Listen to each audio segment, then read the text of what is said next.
Hello everyone. Well, figs are in season. My neighbor has a fig tree. I've made some wonderful spiced fig bread with nuts. I cannot wait to share with you this quick and simple recipe from scratch.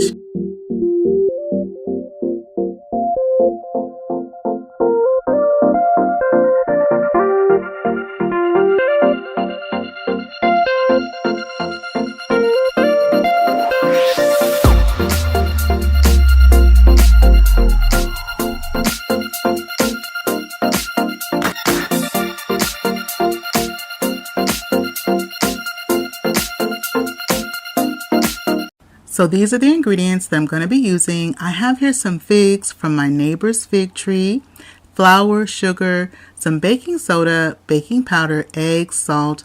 I have some nutmeg, allspice and cinnamon, some oil. I also have some butter. We're going to use some butter and also some pecans. So first I'm going to get together my dry ingredients. So for my dry ingredients, I'm going to be using unbleached all-purpose flour. You can also use just regular all-purpose flour. Now for the flour, I always like to fluff up my flour before scooping it into my measuring cup. So that way I don't get too much flour packed into that measuring cup. Another way you can do it is also to spoon your flour into your measuring cup, so that way you don't get too much flour packed in there. So for my flour, I put in 2.5 cups of flour. Now in the description box below, I will have a list of all the ingredients you need to make this wonderful bread from scratch. Now, and I have to say, for this recipe, I fiddle around with it a few times. I'm also going to use some baking powder. So for my baking powder, this is 1 teaspoon, but I'm actually going to put in 1.5 teaspoons, and you'll see me put in the other half in just a moment. And I'm putting in baking soda, and this is 1/4 teaspoon of baking soda I'm putting in. So like I was mentioning, I fiddled around with the recipe. I came up with the recipe, and the first time I did it, I wasn't quite satisfied with how my bread came out. So I just kind of played around with some of the portions and came up with this one, and I'm very happy. It came out wonderful, so I wanted to share with you. So this is the other 1/2 teaspoon. So again, that was total of 1.5 teaspoons of baking powder, and I put 1/4 teaspoon of baking soda. Next, I'm putting in some salt, and this is 1 teaspoon of salt. Now, when it comes to baking from scratch is something that I love. It's truly my jam. It's something I inherited from both sides of my family, so I view it as a double blessing, and I love sharing it with all of you. Now, once I have all my dry ingredients of my flour, my baking powder, my baking soda, my salt, I go ahead and I whisk them together with my fork. Next, I'm going to add in my spices. I'm going to be putting in some ground cinnamon, some ground nutmeg, and also some ground allspice. This is 1 teaspoon of ground cinnamon, and then this is my nutmeg. For my nutmeg, I'm putting in 1/2 teaspoon of nutmeg, and then also some allspice. And for the allspice, I'm putting in 1/2 teaspoon of allspice. Now, I know not a lot of people have allspice in their cabinet, so if you don't have any allspice, you can leave it out and just roll with the cinnamon and the nutmeg. I really like the allspice, a little extra it gives, but again, if you don't have it, don't worry, you can still make this bread. So after I put in my spices, I go ahead and I whisk those together using my fork again. And you can also use a wire whisk, but I had my fork, that was handy. So once I have my dry ingredients together, I'm going to set my dry ingredients aside, and I'm going to prepare my figs. Now for the figs, my figs were at different stages of ripeness, and so I chose one that was ripe. It was right there, and some that were just very ripe, and they were definitely ready to be used. And so to the touch, they were like they would indent when I touched them. They weren't super firm. Those are the types of figs that I was using, just in that kind of ripeness. For my figs, I'm going to be cutting them about the size of, say, like a dime, around about that size, but no smaller than, say, a kernel of corn. And the reason why it's important to not have them too small is because the first time that I was doing this recipe and I was like working with it, I made the figs, I cut them a little bit too small, and so when they started to break down, they released a lot of moisture into the bread, and so it made the bread too moist, too wet, therefore affecting how it baked up. So that extra moisture definitely makes a difference. So I'm using 1 cup. So I'm using 1 cup of figs that I'm chopping up here, and again about that dime size, but no smaller than a kernel of corn. And even though I have some very ripe figs, I want to try to keep my figs as whole as possible. So after I've gone on and I've chopped up my figs, and this is 1 cup, we're going to get together what I call like a little slurry. And so that is going to be our brown sugar. This is a 1/2 cup of packed light brown sugar and a 1/2 cup of regular granulated sugar. Then to that, I'm adding 4 tablespoons of butter that's semi-melted.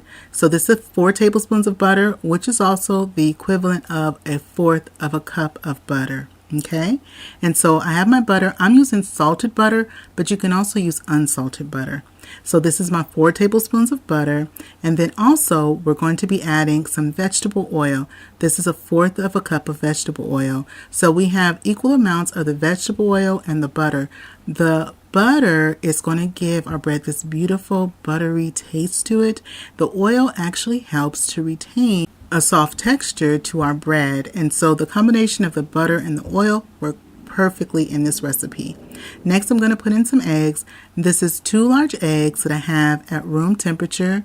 Those room temperature eggs are going to blend so much better into our batter than cold eggs out the fridge. So this is 2 eggs that I have, and with this recipe, I like, especially when I'm making my breads, I don't get out my stand mixer most of the time. These are quick breads that you can just make with your bowl for your wet ingredients and a bowl for your dry ingredients. And so once I have in my eggs, I'm going to whip them really good until the butter, the oil, the eggs, and the sugars are well combined and it's nice and frothy. And this is what you want it to look like. Nice and frothy and everything is well combined. Now I like to do this and then I add in my buttermilk. And so with your buttermilk, you want to make sure that you shake up your buttermilk. Sometimes buttermilk can separate. So I always make sure I shake my buttermilk, and this is 1/2 cup of buttermilk. Now if you don't have buttermilk on hand, in the description box I'll put a quick substitute of buttermilk that you can make at home with just some milk and either with some fresh squeezed lemon juice or either with some distilled vinegar. You can go on and curdle milk, and we can use that in substitution of buttermilk if you don't have any. And again, I'll have that in the description box below for your reference. So once I've whipped that buttermilk in, now I'm going to put in my figs. Now with the figs, I'm going to be careful not to crush them.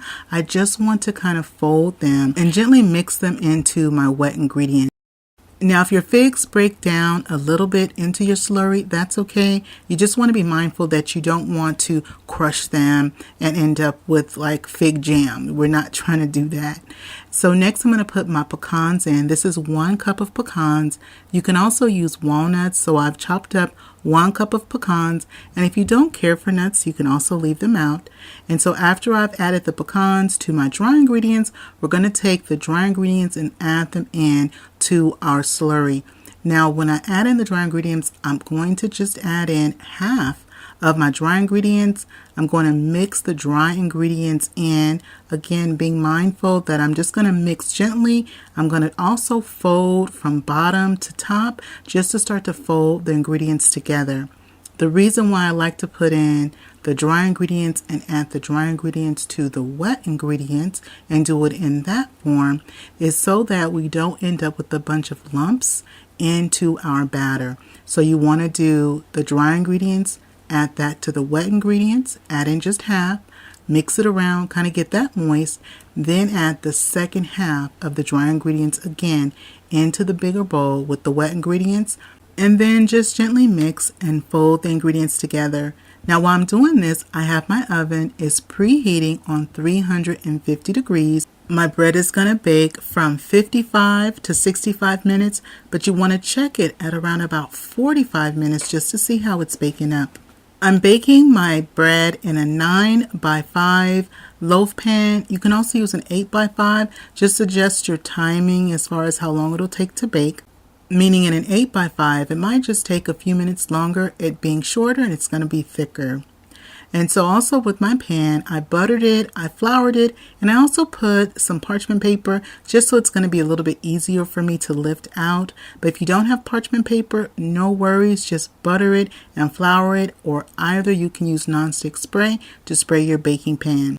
I'm going to be sure to spread my batter evenly throughout my pan from corner to corner, so that way it bakes up nice and even. Now after I have my batter spread out, I like to top my bread with a little bit more of the pecans, just a couple of tablespoons of pecans that I'm just going to put on top for decoration. I'm going to put it in the oven, let it go ahead and bake up at that 350 degrees for about 55 to 65 minutes. So my bread is out of the oven. It has baked up. It baked up for 65 minutes. It is smelling good. I let the bread cool for just a minute before I'm going to lift it out. And so just let your bread cool for about maybe 10 to 15 minutes or so. Go ahead and take it out. And then we're going to let this cool. We're going to let our bread cool before we slice it. And it is looking good. It is smelling good. And something that I do is I like to use a tester and test the bread right in the center. I like to test the bread in the center. When you test it with either a toothpick or a cake tester, you should have maybe 1 or 2 crumbs on your tester, but that's it. You should not have any batter left on your tester. This bread cuts beautifully. I can smell that cinnamon and the figs and the nutmeg and that allspice in there. You can see the pecans are all throughout. So I'm going to give y'all the first bite. And this is such a nice bread to make right now during the fall season, and those figs are in season. So go ahead and take your bite. Now I'm going to take my bite and see how we did today. Oh my gosh. The spices in there and the figs, you can taste the figs. This has come out so good. I cannot wait to share some slices of this bread with my neighbor and tell them I made this from the figs that they gave me from their tree. Well, that is it for me today. I hope you enjoyed spending time with me in my kitchen. If you're not subscribed, please hit that subscribe button. And if you like this video, don't forget to show it some love and give it a thumbs up and click share. Share this video with a friend or family. And remember, it's always good when Dyvonne is cooking for the family. I'll see you on the next one. Bye-bye, everybody.